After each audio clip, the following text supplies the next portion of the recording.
There are stories that whisper, and then there are stories that roar. This one roars from the ashes of betrayal, from the bruises that never made the evening news, from the silence that women are taught to keep. It begins not with vengeance, but with pain. The kind of pain that lives quietly behind forced smiles and polite words. The kind that turns love into a battlefield and a home into a prison. It's the story of two sisters born with the same face but different spirits. One gentle and trusting, the other fierce and unyielding.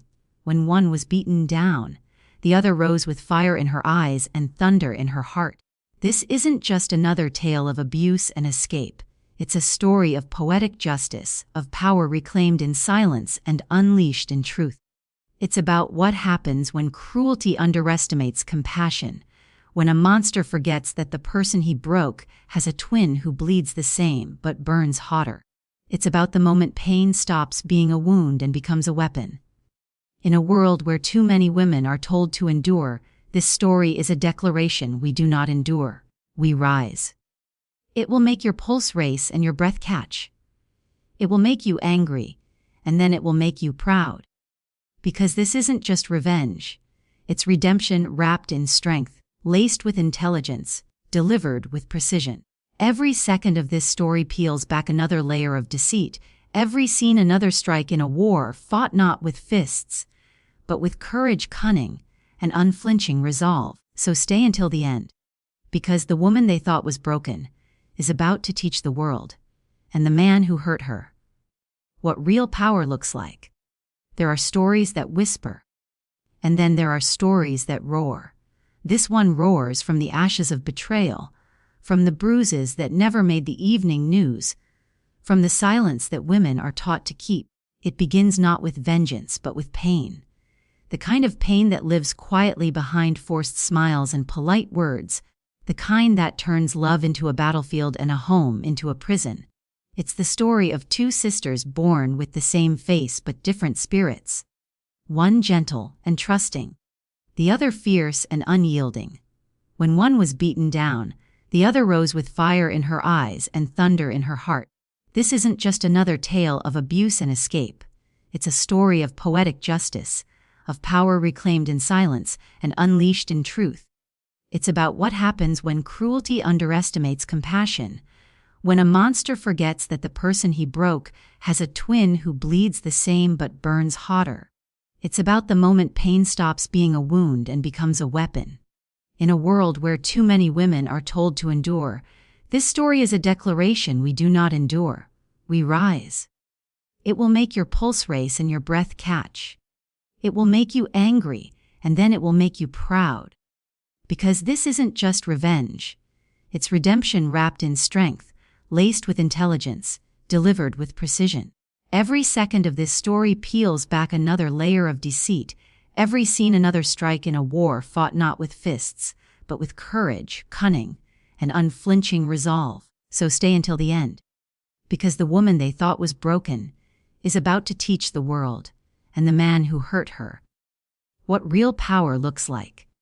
It started with bruises that didn't match the stories, a slip in the kitchen, a fall down the stairs, the usual excuses that sounded rehearsed, empty, and laced with fear. Beneath the long sleeves and the carefully applied makeup, something darker festered. A quiet torment that no one wanted to believe could exist behind the doors of a perfect suburban home. My twin sister, Lily, had always been the gentle one, the peacemaker, the soft-spoken dreamer. She believed love could fix anything. But love, in her case, had become a weapon turned against her. Her husband, Daniel, was the kind of man who wore charm like a mask. In public, he was polished and polite, the man who opened doors and smiled at neighbors. But behind closed doors, that smile vanished, replaced by eyes that burned with quiet cruelty. He didn't scream often. His violence was calculated, deliberate. Every slap, every shove, every degrading whisper was designed to break her without leaving visible scars. He controlled her through fear wrapped in affection, punishment disguised as love. It was a cycle, and she was trapped inside it, too ashamed to ask for help, too scared to walk away. I remember the night I saw the truth for the first time. She had come to visit. wearing a turtleneck in the middle of July. Her hands trembled when she reached for her tea. When I brushed a strand of hair from her face, she flinched. That movement, small, instinctive, terrified, told me everything. I asked what happened, but her eyes darted away, filled with tears she refused to release. "I'm fine," she whispered. But the lie cracked her voice in half. I waited until she fell asleep, then lifted the collar of her sweater. The bruises bloomed across her neck like ink stains, purple, blue, and fading yellow. My heart turned cold. The quiet, obedient sister I'd always protected as a child had become a prisoner in her own marriage. The next morning, she begged me not to interfere. "You don't understand," she said, her voice trembling. "If he finds out I told anyone, he'll lose it. He's just stressed. It's my fault. I shouldn't have made him angry." That was the moment I realized how deep his control ran. He hadn't just hurt her body. He had poisoned her mind, convincing her that she deserved it. She spoke of him with a mix of fear and devotion, as though her survival depended on pleasing him. And in a way, it did. Every time she tried to stand up for herself, he found new ways to remind her of her place. He tracked her phone, isolated her from friends, made her doubt her memory with cruel precision. It was abuse refined into an art form, manipulation wrapped in tenderness, violence masked as care. I spent days pretending to believe her lies, but inside, I burned. Every time I saw her smile and say, "He's getting better," I wanted to scream. Every time she canceled plans because "he's not feeling well," I clenched my fists. I could see her disappearing, her ladder fading, her spark dimming. She was becoming a ghost in her own life, and he was the one holding the strings. And then one night, she called me in tears. He had pushed her again, this time against the bathroom counter, splitting her lip. Her voice shook as she said, "He promised it wouldn't happen again." I felt something inside me snap. That was the last time I could stand by and watch. I told her to pack a bag and come to my place. She hesitated, terrified he would find out. But when she arrived, her eyes swollen and her spirit shattered, I knew I couldn't just protect her. I had to end this. Looking at her bruised face, I didn't see my sister anymore. I saw the cruelty of a man who believed he could destroy someone gentle and never face consequences. That night, I made a silent promise as she cried in my arms. He would learn what fear truly felt like. He had turned my sister into a victim, but he had no idea that she had a twin. And soon, he'd be staring into her face again, only this time, it wouldn't be her behind those eyes. It would be me. When you peel back the neat layers of a man everyone trusts, the polished smile, the friendly wave, the perfect weekend Instagram posts, you sometimes find a rotten core no one expects. That's what we found in Daniel when we started to look closely, when we stopped swallowing excuses and began to follow the trail he thought he'd buried. It wasn't one single revelation that broke him, it was a slow accumulation of truths, each one sharper than the last, until the man who had worn charm like armor had nothing left to hide behind. We watched him in his element and out of it. The small lies he told at neighborhood barbecues, the way he chewed his words when a conversation turned to responsibility, the furtive calls he took in the garage that he thought were private. Those calls led us to receipts. Late night dinners charged to a card that wasn't his, hotel reservations under a false name, messages that betrayed a double life. The man who beat my sister behind closed doors was the same man who slept with betrayal as if it were a hobby. Fidelity meant nothing when his ego was at stake. As we documented his deception, a portrait emerged of a man addicted to control and secrecy. He manipulated finances, funneled money into shell accounts, and blamed my sister when he couldn't balance the lies he'd spun. We dug into his emails, his tax filers, the sloppy, hurried errors he made when he thought no one was looking. Each file became a nail in the coffin of his persona. He had thought himself clever, thinking a charismatic smile would cover a skeleton of infidelity and theft. But clever men get sloppy. They repeat patterns, forget to delete an incriminating text, leave a receipt in a jacket pocket. He'd boasted about business trips that never happened, claimed overtime that never existed, and wrote checks to names that weren't real. He had convinced himself that the love he could no longer earn deserved silence, and silence was his currency. But we were louder. We cataloged late night messages from women who thought they mattered. We printed travel itineraries that contradicted his office claims. We traced money to accounts linked to a woman who wasn't my sister. It wasn't merely about his affairs anymore.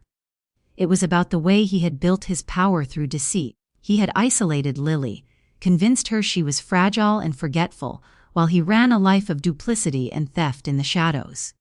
That realization hardened something in us.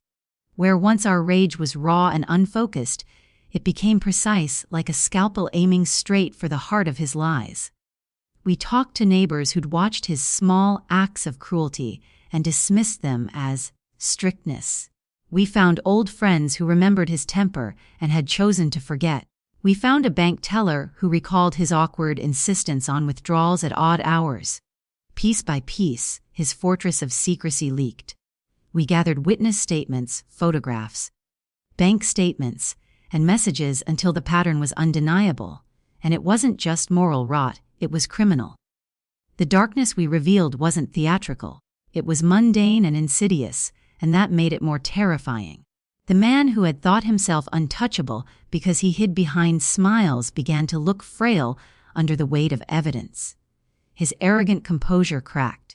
The same hands that had bruised my sister were the ones that signed documents that stole from her and others. That's the truth we laid bare. A man who hurt for control, who built a life of lies so intricate, even he occasionally mistook the map. Once the darkness was exposed, there was no river deep enough to wash it away. The town that revered him recoiled. The boardroom that trusted him trembled. And the man who thought he'd erased all paths back to the truth realized, too late, that every lie left a trail, and we'd been following it all along. There is a merciless beauty in watching a man topple from the throne he built on sand. Daniel's downfall didn't happen in one catastrophic moment. It was a carefully orchestrated collapse, slow, inevitable, and exquisitely humiliating because it unfolded publicly for everyone who ever admired him to witness. Once we had the proof, the emails, the ledgers, the corroborating testimonies, we didn't rush to destroy him with petty vengeance. We weaponized patience and let the world calibrate its own judgment. We started small and strategic, a quiet conversation with his firm's compliance officer, a sealed folder presented to a regional investigator. A copy of the ledger slipped into the hands of a journalist who had a reputation for exposing polished predators. Each action was surgical. The first domino was an anonymous tip that forced an internal audit. Suddenly his carefully curated LinkedIn endorsements and glowing client testimonials were under a microscope. Friends who had once toasted to his success found it impossible to reconcile his public persona with the mounting evidence. He tried to bluff his way through meetings with the same arrogance that had allowed him to hit my sister, and then smile at the PTA. Only now the suits across from him had documents, dates and bank transfers that matched the timeline we had painstakingly assembled. The more he lied, the deeper he sank. He phoned my sister and then me, voice raw, pleading, asking for mercy. We listened for a moment, not out of compassion, but to catalog the tremor of a man realizing his stage lights were gone. Then we continued. The media bite came like a flood. Headlines rolled across screens. Local executive under investigation. Allegations of fraud and domestic abuse rock community. The same neighbors who waved at him now whispered. His wife, once an accomplice by silence, saw her life splinter as assets were frozen and subpoenas arrived. Investors pulled out. Sponsors distanced themselves. The firm placed him on leave pending investigation. His name, once synonymous with trust, became a cautionary tale. As legal pressure mounted, his hands, which had once struck without remorse, trembled as they signed statements and tried to explain away facts that could not be erased. There were court dates, depositions, and the theater of a man trying to maintain dignity while being unmasked. He attempted a public apology, staged and hollow, delivered to cameras with the practiced sincerity of someone who had always believed he could buy forgiveness. But apologies are flimsy when measured against ledgers and witness statements, when taken in the cold light of truth. The community's revulsion was palpable. Doors that had opened for him closed. Work contracts vanished. Friends stopped returning calls. And the most brutal part of the fall, the part he had never predicted, was his isolation. The power he had wielded came not from physical strength, but from networks and fear. When those networks pulled away, when fear turned into contempt, he was left naked and small. At the last hearing, as he sat in a sterile courtroom, paper, thin and hollow-eyed, I watched him realize the magnitude of what he'd lost, not just his job, not just his children's respect, but the narcissistic illusion of invulnerability. My sister, now free of his physical reach, watched from the gallery. She didn't gloat, she breathed. Justice, quiet, methodical, and unrelenting, had done its work. The man who made her life a living hell was reduced to a cautionary footnote, a lesson about the cost of cruelty. We didn't dance on his ruin. We simply stepped into the future he had tried to steal from us. The town would remember the scandal. More importantly, my sister remembered her worth. The fall was complete, and in its aftermath we rebuilt stronger, smarter, and unafraid. Revenge is a patient fire. It waits, it watches, and it burns only when the time is right. When I stepped into Daniel's home under the disguise of my sister, I wore her silence like armor. He didn't know the woman sitting at his dinner table was not the one he had broken, but the one he could never break. I smiled when he smiled, nodded when he spoke, laughed at his hollow jokes. Every movement, every glance, every submissive gesture was calculated. I wasn't there to comfort his lies. I was there to study them, to strip away the mask he wore so proudly and expose the rot beneath. I became the perfect wife he thought he had reshaped, a mirror of obedience, while quietly peeling back the layers of deceit that defined his life. It didn't take long to find the cracks. Daniel was careless, confident in his control. He left his laptop open one night while taking a call, the screen flashing with messages from someone named Claire. I opened the thread, and there it was. His secret life poured out in digital arrogance. Messages dripping with lust and lies, plans to meet in hotel rooms, whispered promises to leave my sister. Once the timing was right, it was revolting. Every word was a dagger, but I didn't lash out. I took screenshots, transferred files, documented everything. I would not waste my rage. I would weaponize it. Days turned into weeks, and I began to uncover more than infidelity. He was stealing, not just from my sister, but from his own company. Financial documents buried in folders labeled consulting and reports revealed hidden transactions, money siphoned into offshore accounts under aliases. He had built his success not through brilliance, but through fraud. My sister's hard-earned savings had been drained quietly, masked as joint expenses, used to fund his luxury, his affairs, his lies. I traced every transfer, every falsified document, every falsified signature he'd forged with the arrogance of a man who thought no one would ever look closely enough. I found a notebook hidden in his office drawer, a ledger of manipulation, in a sense. Notes on my sister's behavior. Little entries marking how to control her emotions. Flatter after yelling. Works faster. Reminder how lucky she is. The words made my skin crawl. He didn't just hurt her, he studied her pain. He treated her like a lab experiment, perfecting his cruelty.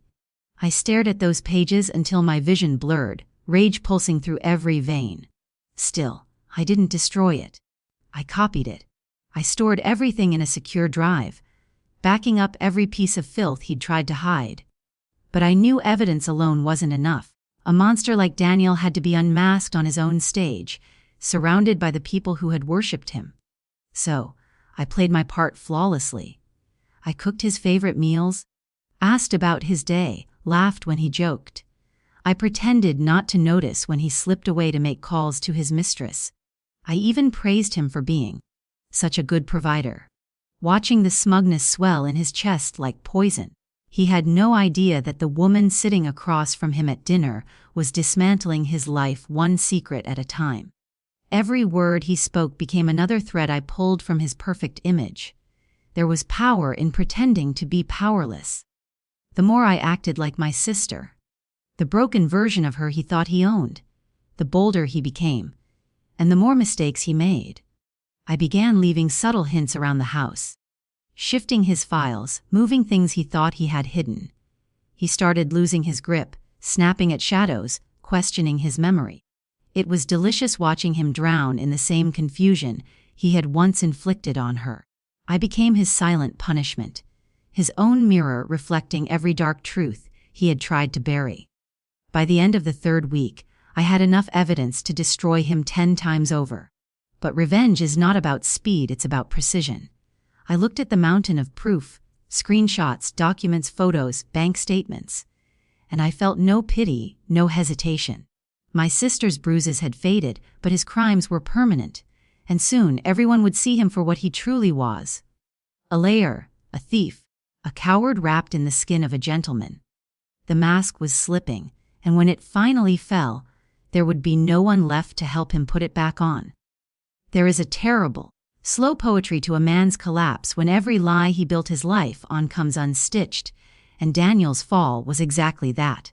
Methodical, relentless, and finally public in a way that left no room for his polished smiles to hide behind. We didn't orchestrate chaos, we engineered consequence.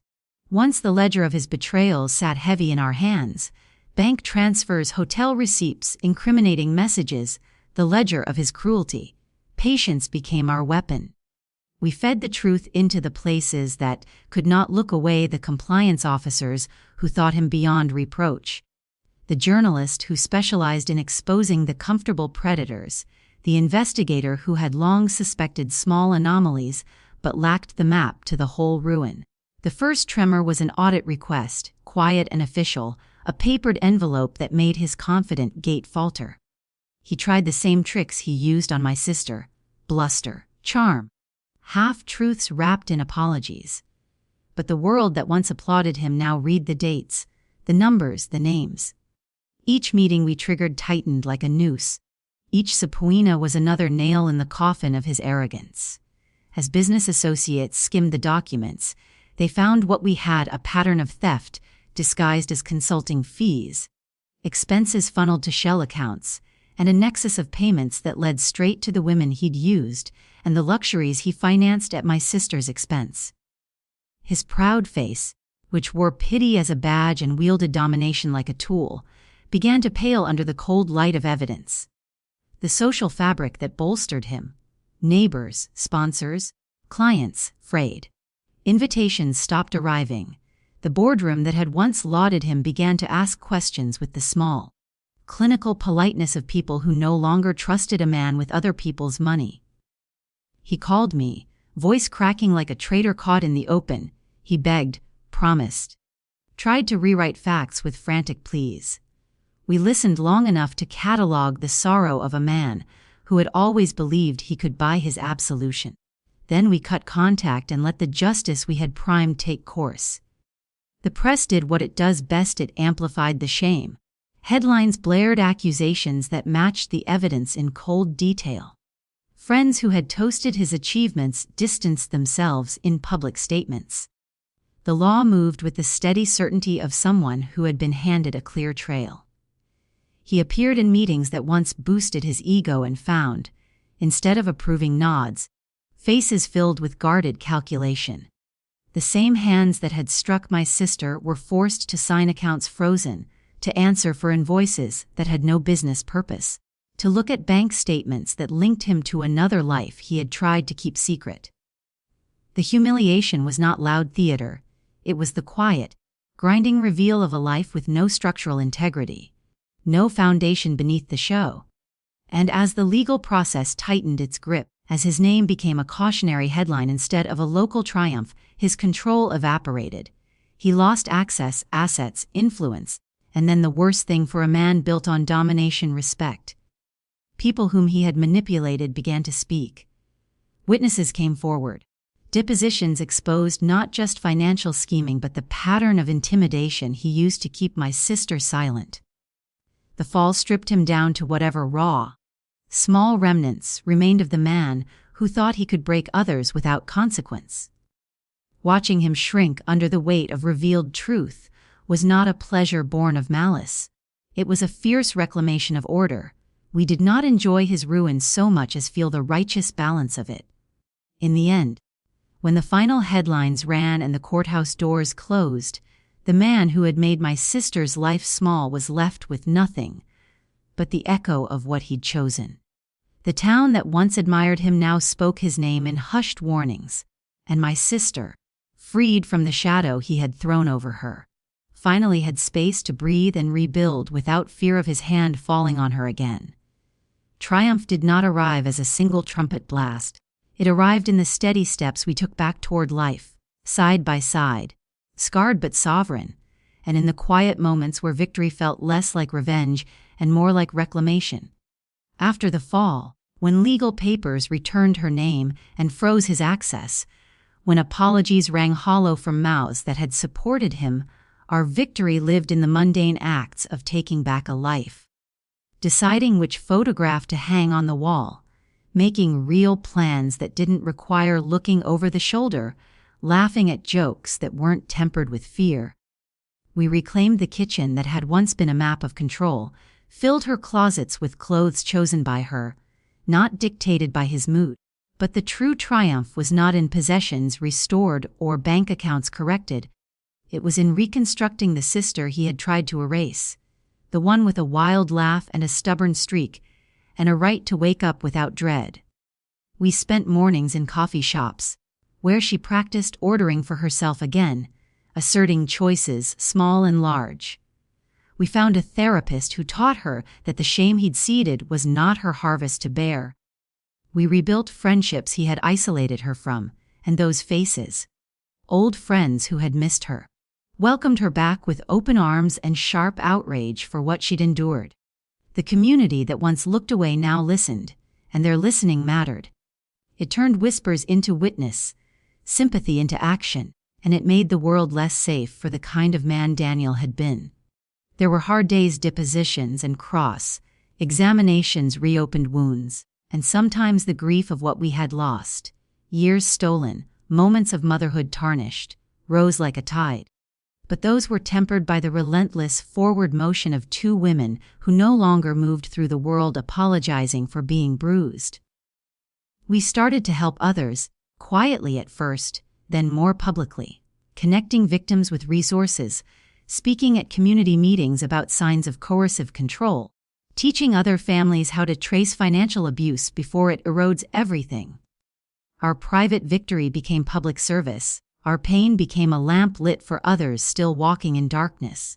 The twins' bond, already forged by shared blood, tempered by trauma, grew into something like steel, flexible, forgiving, impenetrable. We could laugh at the same silly thing again, knowing there were new memories to sue over the old. And in the places where the husband had exerted power, social clubs, PTA boards, office networks, our presence shifted the balance. Where he had once been the loudest voice, now stood two women whose steady confidence rewrote the rules.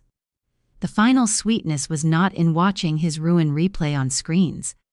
It was in the sound of my sister's voice when she said, plain and fierce, "I am not defined by what he did to me." That sentence closed the chapter he wanted to write. She went back to work with the calm of someone who sleeps again. She dated cautiously, laughed loudly, and when ready, trusted slowly.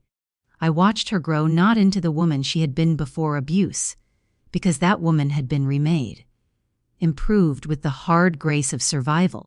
We did not seek to destroy a man for sport. We sought justice, restoration, and the right to live without fear. In the end, the lesson we gave him, the lesson the town learned, was simple and brutal. When you break someone who has a family ready to stand with her, you break more than a single life. You expose yourself to the consequence of collective love and outrage. Sisterly triumph is not vindictive, it is restorative. We walked away with our heads high, not because he fell, but because we rose. And so, in the end, justice didn't arrive with noise or fury. It came with calm certainty, with truth cutting deeper than any blade. The monster who once stood tall on arrogance and deceit now sat in the ruins of his own making, stripped of every illusion he once wore like armor. The world finally saw him for what he truly was, a coward hiding behind charm, a fraud cloaked in respectability, a man who believed he could destroy others and remain untouchable. But every tyrant eventually meets the moment when the lies crumble, when the victims stop whispering, and when silence turns into a storm. That moment was his undoing. For Lily, it wasn't about revenge anymore. It was about freedom. The bruises faded, but the scars became her strength. She learned that survival isn't weakness, it's defiance. She rebuilt her life, step by step, reclaiming every piece of herself that he had tried to take. The laughter that had once been silenced now filled her home again. Her eyes, once dim with fear, burned bright with purpose, and for the first time in years, she could look at her reflection without shame. She didn't just survive, she triumphed. As for me, the twin who had stepped into the storm, I watched her transformation with pride. The revenge we delivered was never about cruelty. It was about justice, about balance, about showing the world that when you try to destroy one of us, you awaken the strength of both. Together we became unbreakable. Our bond, once defined by shared pain, became the source of our victory. We didn't just end his reign.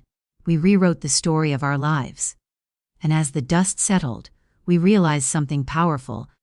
Revenge may bring satisfaction, but truth brings peace. We didn't need to watch him suffer anymore. Life had already handed him the greatest punishment, a mirror that would never again reflect the man he pretended to be. The same hands that once struck in violence now trembled under guilt and exposure. He was left alone with his shame, and we walked away whole. This story isn't just ours. It belongs to every soul who has ever been silenced, betrayed, or underestimated. It's proof that even in the darkest moments, strength can rise from the ashes. Sometimes justice wears the face of the broken, and sometimes the quietest voices become the loudest thunder. So to everyone listening, never let fear define your story. Stand, speak, and when the world doubts your strength, let your courage be the answer. If this story moved you, inspired you, or reminded you that no pain is permanent and no oppressor is invincible, then stay with us.